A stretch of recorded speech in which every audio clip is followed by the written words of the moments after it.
Guys, good morning everyone. कैसे हैं आप सब? आई होप आप सब अच्छे होंगे, हम भी अच्छे हैं।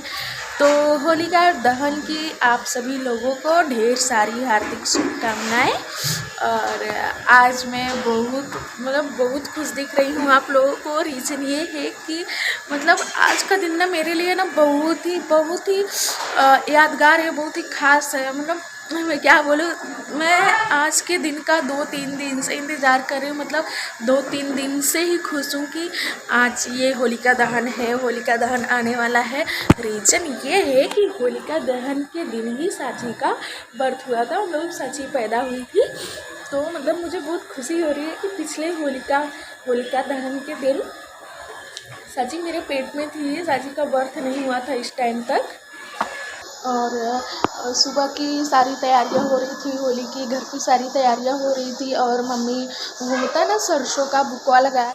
ये हमारी प्रिंसेस सो रही हैं, देखिए कैसे सो रही है। कितनी क्यूट लगती है ना, सोते हुए एकदम शांति से सो रही है। तो मैं नहा के रेडी हो गई हूँ, सिंदूर बिंदी लिपस्टिक और मॉइस्चराइज़र कर ली हूँ। और बाल अभी नहीं झाड़े हैं बिकॉज सर्दी हुआ है ना, तो कुछ मन नहीं कर रहा है बाल वगैरह झाड़ने का। बस जूड़ा बना लिए हैं, नहाने गए थे तो जूड़ा बना के गए थे, वैसे ही पड़ा है। और कपड़ा फैला दिए हैं बालकनी में, देखिए। बिकॉज अभी ना बहुत गर्मी होने लगी है, धूप तेज़ हो गया है। तो जितना भी साजी का कपड़ा रहता है ना, सब कॉटन का है। तो कॉटन का जो कलर है ना, वो डल हो जाता है धूप में डालने से, तो इसलिए छाँव में डाले हैं। और अभी गर्मी भी बहुत ज़्यादा है, तो मैं सुबह ही नहा लेती हूँ, भले ही सर्दी हुआ। और सर्दी होती है ना, कुछ ज़्यादा ही गर्मी लगती है। तो आप लोगों के साथ होता है कि नहीं पता नहीं, लेकिन मेरे साथ होता है। मुझे सर्दी हुई रहती है ना, मुझे बहुत ज़्यादा गर्मी लगती है। अभी मैं नहा के आई हूँ, फिर भी मुझे बहुत ज़्यादा गर्मी लग रही है सर्दी की वजह से। और सोमो भी सोई है, सो के उठेगी तो उसका मालिश होगा। मम्मी उसके पास बैठी हैं और अंशु खाना बना रही है, मैं वीडियो बना रही हूँ। तो 2-3 दिन से ना मैं बहुत ही पता नहीं मन में कितना खुशी है, एक्साइटमेंट है कि होलिका आ रहा है, होलिका आ रहा है। बिकॉज होलिका के दिन ही साची का बर्थ हुआ था। पिछले साल साची इस टाइम मेरे पेट में थी और कोई भी आइडिया नहीं था कि आज साची का बर्थ हो जाएगा। रीज़न ये था कि मेरा 28 मार्च तक 9 मंथ कंप्लीट हो गया था। तो मैम बोली थी, जो मेरी डॉक्टर थी, वो बोली कि देखो तुम्हारा 9 मंथ कंप्लीट हो गया है और अभी अगर पेन नहीं हुआ तो ऑपरेशन करना पड़ेगा। और रीज़न ये था कि मुझे ना पेन हो ही नहीं रहा था, तो मुझे कुछ पता ही नहीं चलता था कि मैं प्रेग्नेंट हूँ। मुझे ऐसा कोई पेन नहीं होता था। मेरा 9 मंथ कंप्लीट हो गया था, तो मैम बोली थी कि 28 तारीख को 9 मंथ कंप्लीट हो जाएगा, उसके बाद अगर पेन नहीं हुआ तो ऑपरेशन होगा। तो जब मैं 28 तारीख को होलिका था, तो उस दिन ना मैं खूब ज़्यादा नहाई। उसके पहले ना मैं पैर में साबुन नहीं लगा पाती थी, बिकॉज पेट निकला था, तो झुक के पैर में साबुन लगाना पॉसिबल नहीं रहता था। मैं रिस्क भी नहीं लेती थी, झुकेंगे गिर जाएंगे या फिर बेबी पे दबाव पड़ेगा, तो मैं उतना झुकती नहीं थी साबुन लगाने के लिए। बिकॉज फिसलता भी तो है ना साबुन, बाथरूम में फिसलने का भी डर रहता था, तो मैं पैर में साबुन नहीं लगाती थी। बट उस दिन होलिका था ना, तो मम्मी सरसों वगैरह पीसी थी, मेरे पैर हाथ में लगाई मम्मी। और मैं लगा दी मम्मी। तो मैं गई, बाल धुल के, संडे था, बाल धुल के नहाए, खूब साबुन उबुन लगा के बाल धुल के नहा के आए। तो उस दिन मेरा ना रूटीन चेकअप था, महीने में 2 से 3 बार जाते थे चेकअप कराने के लिए। तो उस दिन भी जाना था। तो मैम बोली थी कि 28 तारीख को आना चेक करवाने। तो मैं गई थी चेक करवाने। जब गई ना, तो मैं बाल जब धुल के निकली थी ना नहा के, तो मेरा आँख ना रेड हो गया था और हल्की हल्की जलन भी हो रही थी। तो मुझे लगा कि हो सकता है शैम्पू की वजह से हुआ हो। तो मैं इग्नोर की। जब गई मैं चेकअप के लिए, तो मैम मेरा हाथ जब पकड़ी ना, तो जहाँ मेरा हाथ पकड़ती थी ना, वहाँ पूरा रेड हो जाता था। तो मैम बोली कि प्लाज्मा रेट घट रहा है और प्रॉब्लम हो सकती है तुम्हें, तो घर पे बात कर लो, ऑपरेशन करवाना है नहीं करवाना है, बिकॉज तुमको पेन हो नहीं रहा है और जो भी दवा दे रहे हो तुम पे कोई असर नहीं हो रहा है। तो 2-3 ऑप्शन बताई थी। एक बोली थी कि दवा देंगे, तुमको पेन होगा, फिर डिलीवरी होगी। तो अगर और मेन प्रॉब्लम ये था ना कि बेबी का जो ये गला है ना, गले में लोग बोलते हैं नाला, क्या बोलते हैं, जो नाड़ा रहता है वो गले में साची के फंस गया था, तो वे भी ना नीचे नहीं आ रहा था। और तो मैं बोली कि मैम अगर आप मुझे मेडिसिन दे भी देते हो, मुझे पेन हो भी जाता है, और अगर साची नीचे नहीं आई तो फिर ऑपरेशन करना पड़ेगा। मुझे तो चीज़ नहीं करवाना है। एक तो मैं सारा दर्द झेलूँ, और अगर नहीं हुआ फिर ऑपरेशन करना होगा, तो मुझे ये सब नहीं करना है। आप डायरेक्ट मेरा ऑपरेशन कर दो, मुझे ऑपरेशन से कोई प्रॉब्लम नहीं है।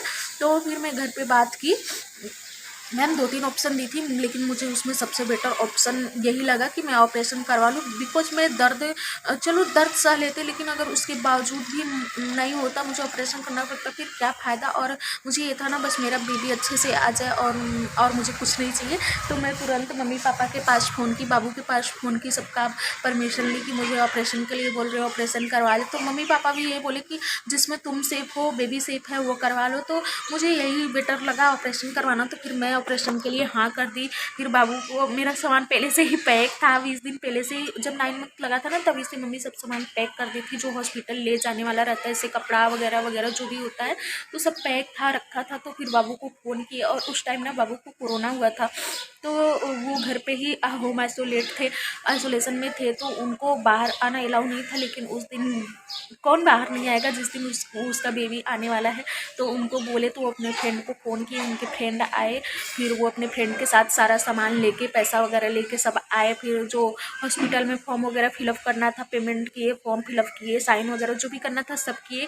फिर मैम से मैं परमिशन ली कि मैम इनको कोरोना हुआ है, प्लीज़ आप आने दीजिए। तो मैम तो पहले नहीं बोली, लेकिन मेरे रिक्वेस्ट करने पे और बाबू भी रिक्वेस्ट किए, तो मैम बोली ठीक है आओ, लेकिन सबसे दूर रहना और बेबी को मत छूना। तो वो बोले ठीक है मैं नहीं छूँगा। तो तो बाबू ना 2-2 ग्लव्स पहने, मास्क लगाए, और वो शील्ड लगाया, सब कुछ लगा के दूर ही खड़े थे, और किसी को टच नहीं किए। जब मेरा ऑपरेशन हो गया, बेबी आ गई, उसका फ़ोटो वगैरह लिए, उसको देखे। फिर जब मैं बाहर आई ऑपरेशन थिएटर से, तो मुझसे बात किए, मुझसे मिले, आधा घंटा तक मेरे पास बैठे थे। फिर वो घर चले गए, क्योंकि उनको हॉस्पिटल में रुकना अलाउड नहीं था। वो तो मैं वहाँ पे जॉब की थी जहाँ मेरा ऑपरेशन हुआ था, जहाँ डिलीवरी हुई थी, तो वो लोग अलाउ कर दिए। नहीं तो बाबू को कोरोना हुआ था ना, अदर कोई हॉस्पिटल रहता ना, तो वहाँ पे अलाउ ही नहीं करते, उनको एंट्री नहीं देते, लेकिन वो हॉस्पिटल एंट्री दे दिया था। रीज़न ये था, मैं मैम से बोली कि मैम इनको कोरोना ना का बस लक्षण था, और ये अब ठीक हो गए हैं। और उस टाइम मेरा 9 मंथ था, फिर भी मैं बाबू से टच नहीं होती थी, लेकिन उनके आसपास तो रहती थी ना। तो मैं मेरे मेरे कहने पे, मेरे श्योरिटी पे मैम बोली ठीक है, लेकिन दूर दूर रहना। और बाहर से डॉक्टर आए थे, तो मैम बोली कि बाहर के डॉक्टरों को पता ना चले कि इनको कोरोना हुआ है, नहीं तो वो लोग ऑपरेशन भी नहीं करेंगे। तो सब कुछ एकदम गुप्त रखा गया, एकदम चोरी चोरी हुआ। फिर बाहर के डॉक्टर भी आए थे ना, तो वो लोग चले गए थे फिर ऑपरेशन करके। फिर इसके बाद बाबू भी बहुत खुश थे, और साची जब हुई ना, इतने खुश हम लोग, वो इतने खुश हुए। और पता है मतलब हार्मोन चेंज होता है ना, मेरे अंदर पता नहीं कौन सा हार्मोन चेंज हुआ, मेरे अंदर इतनी खुशी थी, जितनी मैं खुश थी ना, उतनी ही मैं रो रही थी। मतलब मेरे आँख से खूब आंसू गिर रहा था, और आंसू गिर रहा है, मैं हंस रही हूँ, मैं सबसे बोल रही हूँ मैं क्यों रो रही हूँ, मुझे खुद ही नहीं पता। बाबू बोल रहे लड़की हुई इसलिए हो रही हो। तो मैं बोली नहीं, मुझे खुद नहीं पता मैं क्यों रो रही हूँ। मतलब मैं रोए जा रही थी, रोए जा रही थी, खूब आंसू गिर रहा था, और हंस भी रही थी, बात भी कर रही थी, और आंसू गिर रहा था। तो बाबू बोले लड़की इसलिए रो रही, हम कहे नहीं। तो हम लोग इसलिए और भी खुश हुए ना, लड़की हुई तो और भी खुश हुए, बिकॉज मम्मी को लड़की नहीं हुई थी, बाबू को बहन नहीं थी, तो इसलिए लड़की हुई ना, तो सभी लोग खुश थे। और बाबू को लड़की ही चाहिए थी, उनको लड़का नहीं चाहिए था। और मम्मी बोली थी कि चाहे लड़की हो चाहे लड़का हो, जो भी हो मेरा पहला है, और जो भी हो अच्छे से हो, बस मुझे यही चाहिए। तो सभी लोग बहुत खुश थे, हम लोग बहुत खुश थे। हाँ, रिलेटिव में कुछ लोग नहीं खुश थे, बिकॉज लड़की हुई थी। तो यही है ना कि अपने घर वालों को उतना भारी नहीं लगता जितने बाहर वालों को भारी लगता है लड़की हुई है तो हम लोगों को कोई फ़र्क नहीं पड़ा। फिर बाबू घर पे चले आए, फिर शाम को खाना लेके गए, फिर शाम को खाना लेके गए थे, आधे घंटे थे। फिर जैसे उनको कोरोना हुआ था ना, तो सोसाइटी में पता चल गया सबको कि ये बाहर जा रहा है। तो वो लोग बाबू को मना किए, बोले कि आप हॉस्पिटल ना जाओ, अगर कोई काम है तो आप बोलो, हम लोग पहुँचा देंगे खाना, हम लोग सामान पहुँचा देंगे, लेकिन आप ना जाओ। बिकॉज अगर इस एमसी वालों को पता चल गया तो वो लोग हम लोगों को भी जुर्माना लगा सकते हैं, हम लोगों को भी डांट पड़ेगा आप बाहर जाओगे तो बाबू फिर मुझे फ़ोन किए, बोले मैं सुबह नहीं आ पाऊँगा, सोसाइटी में ऐसे ऐसे सब बोल रहे हैं। तो मैं बोली ठीक है, अगर सब मना कर रहे हैं तो आप ना आओ, अब मैं ठीक हूँ, वीडियो कॉल से हम लोग बात कर लेंगे। अब तो एक ही दिन बचा है, एक दिन बाद तो घर आना ही है। तो वो बोले ठीक है। फिर बाबू वीडियो कॉल से बात वगैरह करते थे। फिर मेरा 28 को डिलीवरी हुई थी, 29-30 हाँ 29-30 थे हॉस्पिटल में, और 31 तारीख को मैं घर आ गई थी। तो बाबू खूब अच्छे से वेलकम किए थे, बहुत ही अच्छे से वेलकम किए थे हम लोगों का। तो वो भी मैं वीडियो डाल दूँगी, इसमें नहीं डाली तो दूसरे वीडियो में मैं डाल दूँगी, आप लोग देखिएगा कैसे साची का वेलकम हुआ था। और उसके पहले ना मतलब तो मैं ना ऑपरेशन के लिए मैं मैम से बोली कि मैं 5 तारीख को ऑपरेशन कराऊं, तो मैम बोली क्योंकि 5 तारीख को ना बाबू का जो आइसोलेशन टाइम था वो ख़त्म होने वाला था। तो मैम से बोली, तो मैम बोली देखो इतना दिन का इंतज़ार करोगी और बीच में अगर कुछ हो गया तो क्योंकि अब 9 मंथ कंप्लीट हो गया है, 10 लग जाएगा और बेबी को अभी जगह नहीं मिलेगा उतना, उसको दिक्कत हो सकती है। तो ये सब दिक्कत थी। बोली तो मैं ना इसलिए रो रही थी, मतलब मैं रोने लगी वहाँ पे कि और उसके पहले भी मतलब 28 तारीख से पहले भी जब कोरोना हुआ था मम्मी मुझे कोई काम करने नहीं देती थी, बिकॉज मैं प्रेग्नेंट थी। बस मैं नहा लेती थी, पोछा लगा लेती थी, कुछ भी नहीं करती थी, मम्मी सारा काम करती थी। तो मुझे वॉकिंग करना रहता था, उस टाइम कोरोना भी था तो बाहर वॉकिंग करने जा नहीं सकते, तो मैं छत पे जाती थी वॉकिंग करने के लिए। तो बाबू मेरे साथ जाते थे, वो बैठे रहते थे और मैं वॉकिंग करती थी, बिकॉज मम्मी बोलती थी कि अगर सालू को चक्कर वगैरह आया तो कोई उसके पास रहेगा उसका ध्यान देने के लिए। तो बाबू जाते थे, वो दूर बैठे रहते थे, मैं वॉकिंग करती थी। तो वहाँ पे मैं बात करती बाबू से, बाबू मैंने ऐसे बोली है, अगर मान लीजिए आपके आइसोलेशन के टाइम से पहले मेरा डिलीवरी हो गया, आप नहीं आ पाए तो हम लोगों का पहला बच्चा है, आप नहीं देख पाएंगे उस पहली मतलब ऐसे वैसे इतना बात करके वहाँ रोते थे। जब मुझे पता चला मेरा ऑपरेशन होने वाला है तो फिर रोने लगे कि बाबू नहीं आ पाएंगे क्या ऐसे वैसे। लेकिन अच्छा था, भगवान जी का आशीर्वाद था कि बाबू आ गए थे और बाबू ठीक भी थे। कोरोना उनको बहुत ही हल्का हुआ था, वो जल्दी ठीक हो गए थे। सब कुछ भगवान का आशीर्वाद था। सच्ची हमारे लाइफ में आई ना एकदम हमारी लाइफ बदल गई है। और अभी 1 साल हो गया है, आज 1 साल हो गया है और मैं बहुत खुश हूँ। अभी सो रही है, सो के उठेगी तो मैं दिखाऊंगी आप लोगों को। और यहाँ पे जो कपड़ा गया था ड्राई क्लीन के लिए और वॉश के लिए तो वो सब आ गया है। तो पापा लाए हैं, बोले हैं कि इसको मतलब काउंट कर लो और जहाँ रखना है वहाँ रख दो। तो मैं काउंट कर रही हूँ कि जितना कपड़ा गया था उतना आया है कि नहीं। और अब इसको ऐसे उठा के रख देंगे, बिकॉज ये सारी ठंडी वाले कपड़े हैं। और देखिए यहाँ से सारा कपड़ा हट गया है ना, तो अब कितना खाली खाली लग रहा है। बस पापा का जो रोज़ पहनने वाला शर्ट पैंट है और इधर है बस नाइट में उनका लोअर और टी शर्ट पहनने के लिए, बाकी पूरा खाली खाली है। ये पापा का है, ये साचू का है और ये मेरा है। और ये कुर्ती वैसे ही टांग दिए हैं, ये यहाँ नहीं रहता है। बाकी बस तौलिया हैं। और देखिए चाची क्या कर रही है, ये खेल रही है, अभी सो के उठी है तो खेल रही है। अब इसका मालिश वगैरह भी हो जाएगा।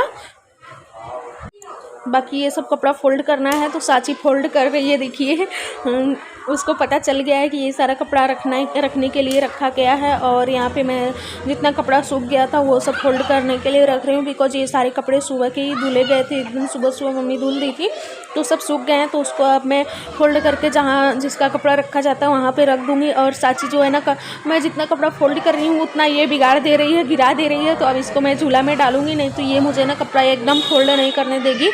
और बहुत शोर हो रहा है वॉइस ओवर करने में, तो थोड़ा आप लोग मैनेज कीजिएगा, बिकॉज ऐसी सोसाइटी है, सारे बच्चे खेल रहे हैं तो बहुत शोर होता है, क्या कर सकते हैं। और अब साची को झूला में बैठा दिए हैं, अब जल्दी जल्दी कपड़ा फोल्ड कर लेंगे, नहीं तो ये करने नहीं दे रही थी। और ये मेरा कुछ मायके का मतलब जो मेरी विदाई होने वाली है वहाँ का साड़ी है। और कुछ मैं ससुराल से साड़ी लाई थी, तो अंशु को बोले थे ब्लाउज सिलने के लिए, बट अंशु के पास टाइम नहीं था, अंशु नहीं सिल पाई है। तो वो सब मैं इकट्ठा कर रही हूँ, ब्लाउज़ का पीस कटिंग कर करके, ताकि अंशु इसको बाद में जब उसको टाइम मिलेगा तो सिल देगी, फिर कोई आएगा जाएगा तो भिजवा देगी। और इसमें कुछ साड़ियाँ मेरी विदाई की हैं और कुछ साड़ियाँ मैं ससुराल से लाई थी, वो सारी साड़ियाँ हैं।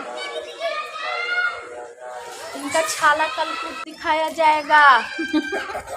अले अले अले अंशु बाबा, अंशु ले ला, तो ले ला आका, ले ला अंशु ले ला, अंशु ना खाया का। साची नाना नानी के साथ बैठ के नल्ला खा रही है, एंजॉय कर रही है। आप लोग कमेंट कीजिए कि आप में से कौन कौन लोग ये बचपन में खाए हैं या अभी तक खाते हैं। हम तो बचपन में ये वाला नल्ला खूब खाए हैं, आज दिख गया तो साचू के लिए भी आया है।